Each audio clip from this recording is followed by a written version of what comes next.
বাংলাদেশের পর ছাত্র আন্দোলনে উত্তাল উপমহাদেশের আরেক দেশ পাকিস্তান। সরকার বিরোধী বিক্ষোভে ফুঁসছে ইসলামাবাদ, লাহোর, বালুচিস্তান সহ বেশ কয়েকটি প্রদেশ।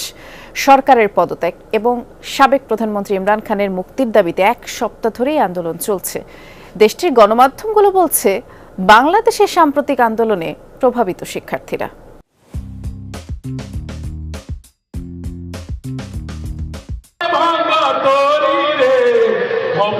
বাংলাদেশের ছাত্র আন্দোলনের ঢেউ যেন আছড়ে পড়েছে পাকিস্তানেও।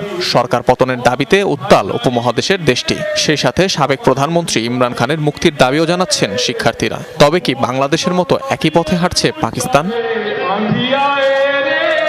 পাক গণমাধ্যমের দাবি, হাসিনা সরকারের পতন ঘটানো বাংলাদেশি ছাত্রদের আন্দোলনে অনেকটাই প্রভাবিত দেশটির শিক্ষার্থীরা। বাংলাদেশ থেকে জুগিয়েছেন বিক্ষোভের অনুপ্রেরণা।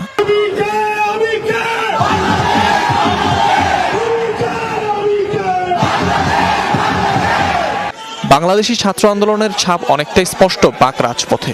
নানা ধরনের বাংলা স্লোগানে মুখরিত হচ্ছে দেশটির রাজপথ। শুধু তাই নয়, রাস্তায় রাস্তায় বিক্রি হচ্ছে লাল সবুজের পতাকা। পাকিস্তানি পতাকার পাশাপাশি যা হাতে নিয়ে মিছিল করছে দেশটির ছাত্র জনতা।